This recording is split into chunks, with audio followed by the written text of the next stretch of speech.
My Criminal Minds fans at? Where are you? Oh, there you are. Hi, how are you? This is for you guys. I know all of you. All of you. I haven't met one person that has not liked Spencer Reid. He is amazing. He is gorgeous. He is smart and he is precious and against me, but I love him. This was supposed to come out last week, but I got a job. And that kind of messed with my schedule. So I am so sorry. I'm going to try to record like 3 videos so I have like something to record, you know. I might have to go back to my old ways and record videos on Sunday. I'll just try to record more videos because I like posting multiple videos a week. I feel like you guys deserve something, not just me ghosting you. So I'm so sorry. This fan fiction has a summary and it is in the description below. Same with the link to this fan fiction. And if you like this story and you want to read more from this author, then go ahead, click that link in the fan fiction and support them because we love authors in this community. The music that we always listen to in my videos, because my videos will not be the same without the music, is also linked in the description below. So make sure to go check them out too. And I just hope you guys enjoy this. Yeah. Happy New Year's, guys. This is a Christmas video, but it's fine. It's fine.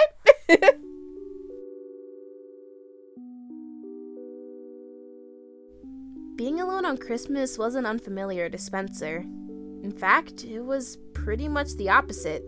Being alone on Christmas was typical, ordinary. The nature of his job being what it was, he usually ended up working over the holiday anyway. Therefore, he never made plans with his mother because most times he just ended up disappointing her.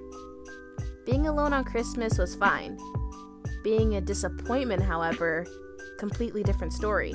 As years went by, Diana stopped noticing his absence.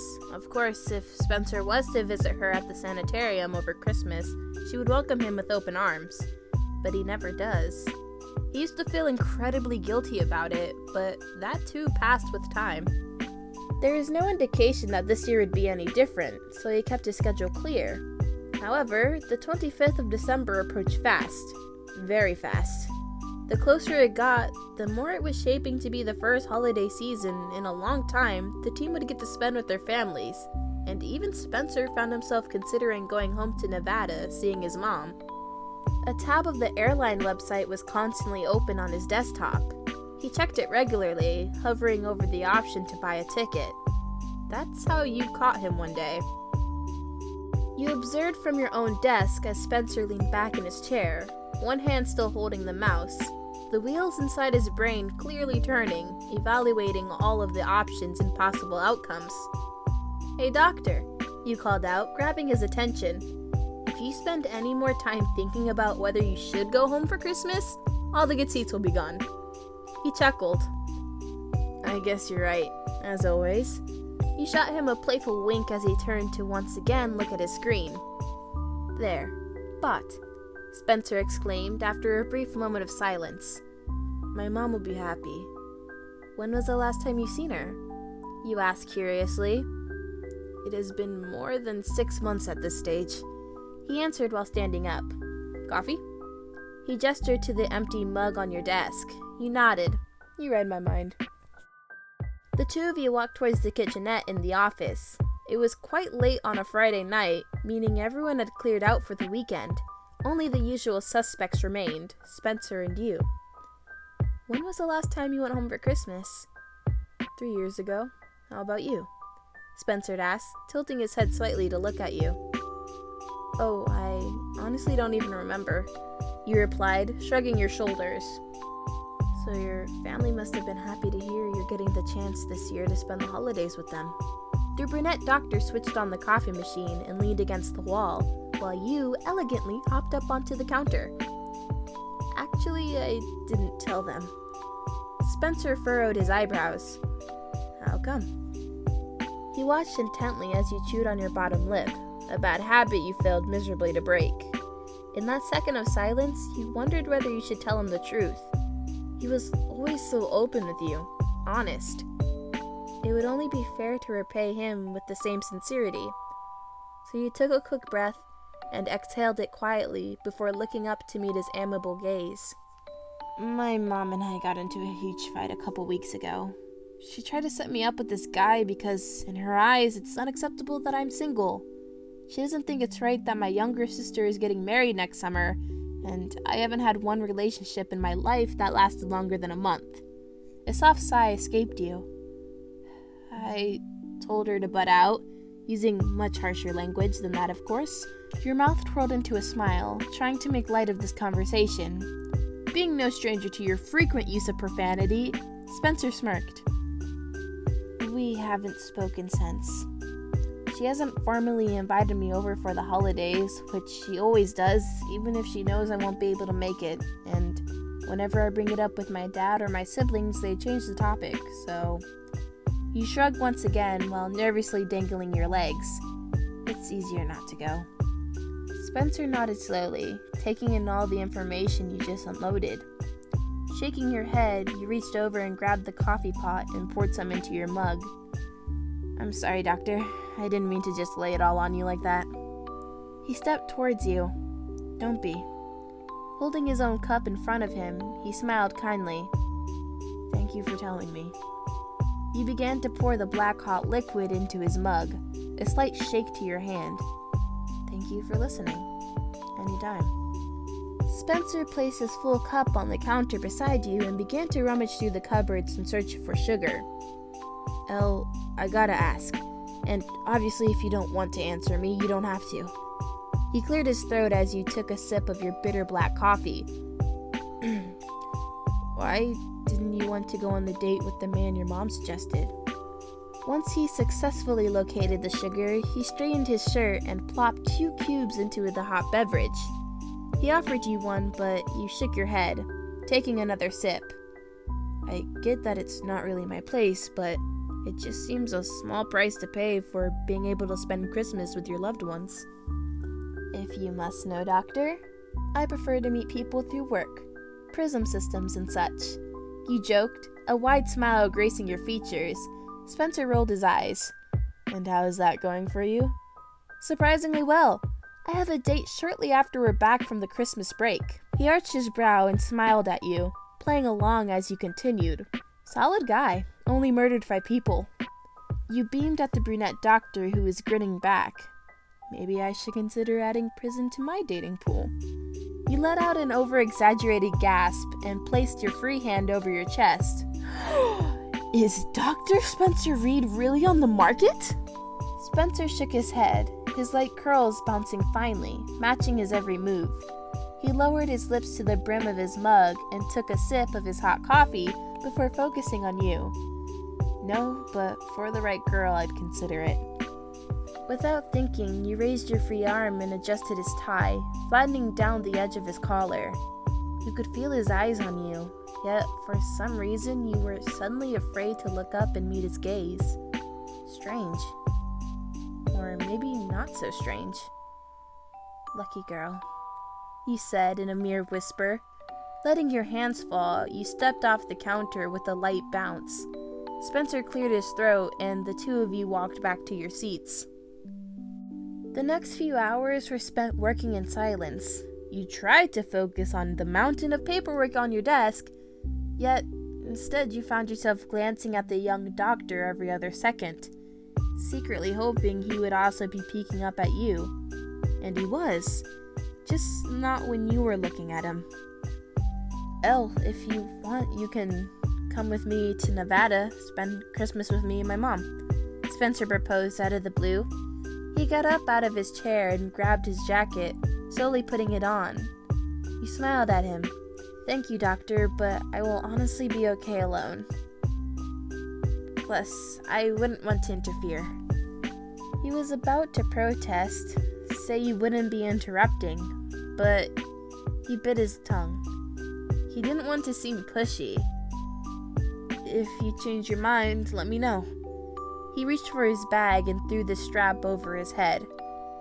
Just do it quickly, or all the good seats will be gone. He teased. You giggled. I'll be sure to keep that in mind. The brunette agent hesitated. He swayed on his heel for a moment before approaching your desk. Can I give you a ride home? He asked, eyes locking with yours. There's still a couple things I want to get done, but thank you for the kind offer. Spencer nodded. A faint look of disappointment appeared on his face. Good night, Elle. Good night, Doctor. Christmas was upon you in a blink of an eye. On the last day before break, the team exchanged Secret Santa presents before enjoying a pizza party. This year, you had Penelope who squealed over her gift as everyone watched in amusement, you included.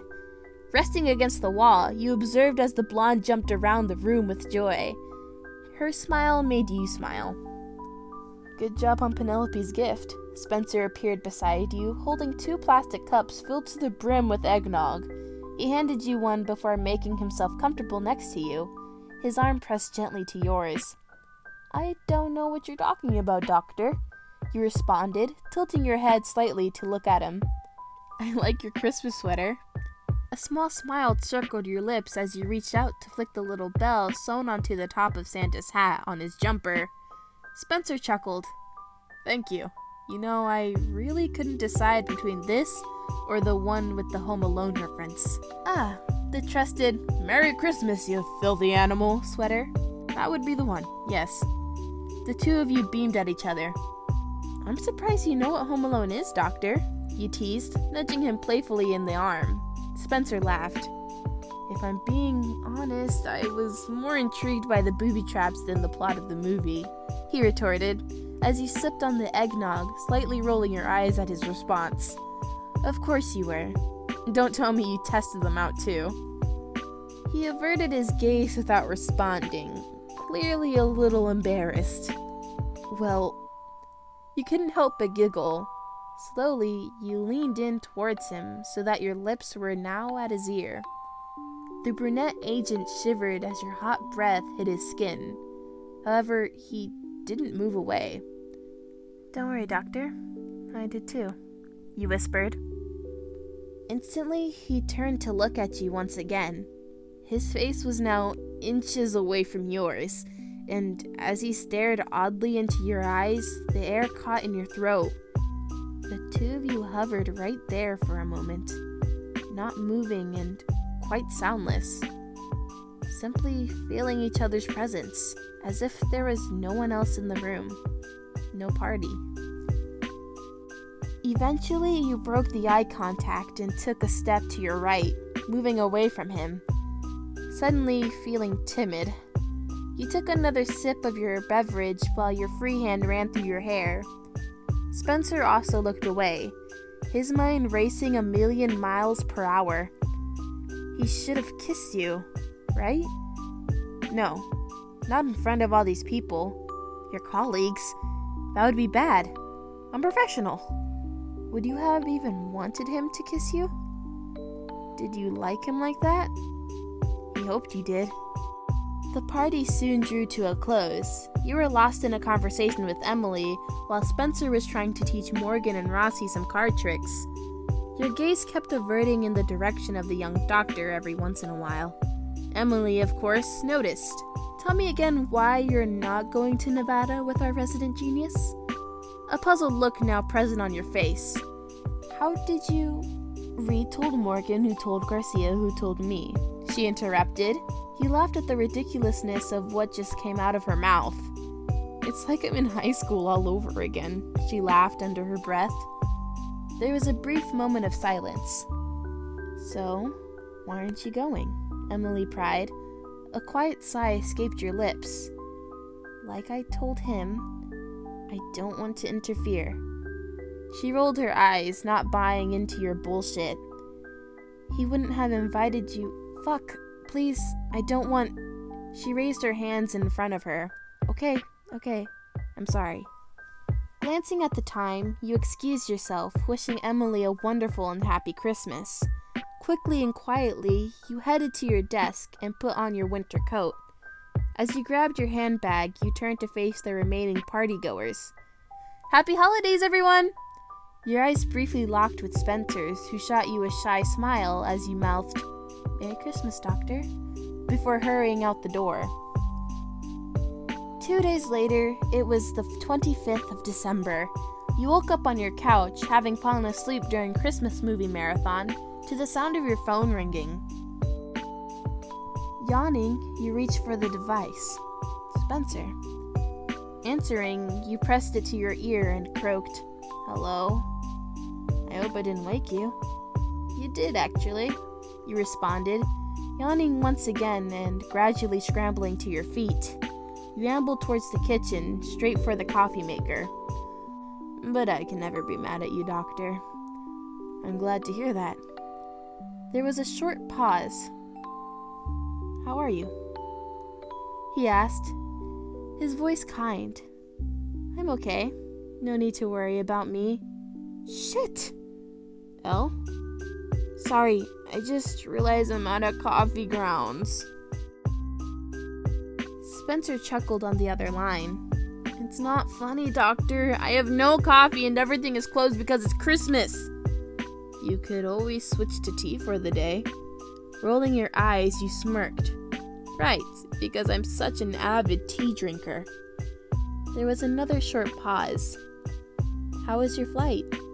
"How's Nevada? How's your mom?" you asked, changing the topic, making conversation. The young doctor didn't respond. "Hey, are you there?"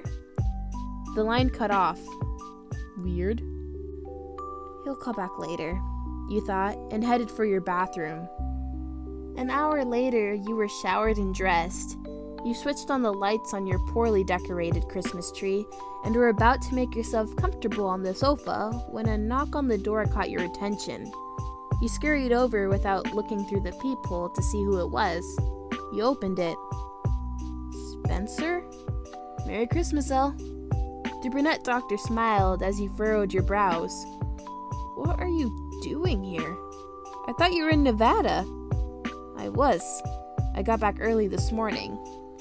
He waited for you to invite him in before shimmying past. He set down 2 tote bags on the kitchen counter before turning to look at you once again. Lost for words, you locked the door and approached the young doctor. Slowly, you peeked inside the bags. "Supplies," he simply stated while taking off his coat. "You didn't really think I'd let you spend Christmas alone, did you?"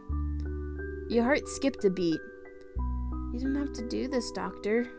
"I know," he shrugged before reaching into the other bag and unpacking the items. "I wanted to." He held up a bag of coffee grounds and you couldn't help but giggle delicately. "Thank you." Your fingers brushed his as you grabbed the bag, sending a shiver down your spine. Spencer froze, feeling the sensation too. Nervously, he let his hand fall, but the half smile on his face remained. "Where did you get this stuff anyway?" you asked as you walked around to the coffee machine. "I packed what I had at home." Nodding, you began to prepare 2 cups. As the appliances whirled, you turned in your spot. "What about your mom? Wouldn't she have wanted to spend Christmas Day with you?" Spencer continued to unpack the bags, neatly placing each item on the counter in front of him. "We spent all day yesterday together. And besides, she was the one that urged me to come here." He peered up at you, resting his palms on the kitchen counter. The second his hazel eyes locked with yours, the flush of your cheeks turned a slender pink. Not really thinking, you ushered back towards him, the brunette doctor watching you attentively. Gently, you placed one hand on the top of his and gave it a tender squeeze. "Lucky me," you whisper, staring deep into his eyes. Spencer smiled widely in unison with yours. After a few seconds of pure, comfortable silence, he cleared his throat. "Do you think your prisoner boyfriend would mind if I asked you out on a date?" A faint giggle escaped your lips as the shade of your jowl turned from pink to a bright red. "Even if he does," you took another step towards Spencer, closing the space between you. "I think you could handle him." Spencer chuckled. Using his free hand, he placed a loose strand of hair behind your ear. His thumb stroked your cheek in the process, and you angled into his pleasant touch. "Thank you for being here," you muttered, unintentionally chewing on your bottom lip. He cupped your face as his gaze moved briefly down to your mouth before once again locking with yours. Thank you for having me. His voice soothing, not quite matching the fevers in his eyes. In the space of a single heartbeat, he leaned down and his lips crushed against yours passionately. You let go of his hands and placed both palms on his chest, tugging lightly at his shirt to try and pull him in even closer. Spencer did not waste a second, his free arm moving elegantly around your waist. The two of you pulled away breathlessly. He gently pressed his forehead to yours as you smiled. Merry Christmas, Doctor. Merry Christmas, Elle.